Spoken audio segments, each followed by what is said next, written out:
देखिए, मैं समझती हूँ जो इंडस वाटर ट्रीटी है, इसको जो सस्पेंड किया है गवर्नमेंट ऑफ इंडिया ने, मेरे हिसाब से अनफॉर्चुनेट है। खासकर जब उमर साहब जो हमारे वजीर आला हैं, वो जानते हैं कि अभी जंग के दहाने से दोनों मुल्क वापस आए हैं और उसमें अमेरिका को इंटरवीन करना पड़ा।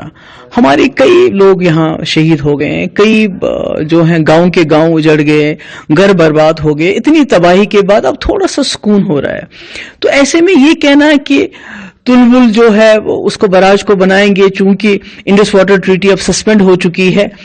तो मुझे लगता है ये एक प्रोवोकेशन है। हम कहते हैं किसी तरह से हमें यहाँ सुकून हो जाए, आराम हो जाए, तो ऐसे में मुझे लगता है हमें वो बात कहनी चाहिए जिससे अमन बढ़े, वो बात नहीं कहनी चाहिए जिससे प्रोवोकेशन हो और जंग जैसे हालात फिर से दोबारा हो जाएं। और दूसरा, उमर साहब कहते हैं कि हम इस पे पावर प्रोजेक्ट बनाएंगे, मगर उमर साहब भूल गए जब वो दिल्ली में बीजेपी में वजीर थे और फारूक साहब यहाँ के वजीर आला थे 2000 में, तो 7 पावर प्रोजेक्ट, 1 नहीं, 2 नहीं, 3 नहीं, 7 पावर प्रोजेक्ट उस वक्त फारूक साहब ने दिल्ली को तोहफे में दे दिए मूंगफली के दाम। तो अभी भी हमारे पास ऑलरेडी इतने पावर प्रोजेक्ट बने हुए हैं, हमारे पास इतना पानी है जिसको ना हम इस्तेमाल करते हैं, ना वो बिजली हमारे काम आ रही है, पूरे मुल्क के काम आ रही है, मगर हमारे काम नहीं आ रही है। तो ऐसे में मैं समझती हूँ कि उमर साहब का ये कहना कि इस इंडस वाटर ट्रीटी के फेवर में सपोर्ट में खड़े होना, मुझे लगता है हम यजीद हमको नहीं बनना चाहिए, क्योंकि यजीद ने पानी बंद किया था,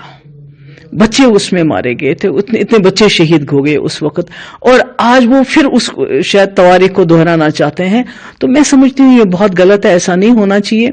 क्योंकि बार बार दिल्ली की जो सरकार वो कहती है हमारा पाकिस्तान के साथ हर मसला बायलेटरल है, मगर जब जंग हुई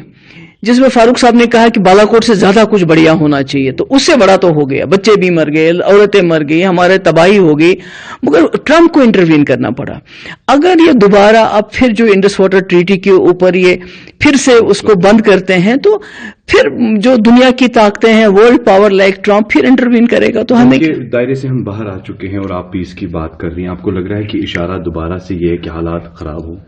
बिल्कुल, मैं कहती हूँ कि जो हमारे जो टेलीविजन चैनल जो नेशनल लेवल पे हैं, वो मुझे लगता है उनके यहाँ मातम है कि ये जंग क्यों बंद हो गई, क्योंकि उनकी टीआरपीज बढ़ती थी। तो कहीं ना कहीं जो उमर साहब का बयान है वो भी प्रोवोकेटिव है कि हमें तो अब आग को बुझाने की कोशिश करनी चाहिए, आग लगाने की कोशिश नहीं करनी चाहिए। मैं समझती हूँ कि इसमें नई दिल्ली को भी सोचना चाहिए, रिव्यू करना चाहिए अपना डिसीजन, और पाकिस्तान को भी रिव्यू करना है जो उन्होंने शिमला एग्रीमेंट को सस्पेंड किया। दोनों तरफ से रिव्यू होना चाहिए ताकि हम आपस के मसले बायलेटरली हल कर सकें।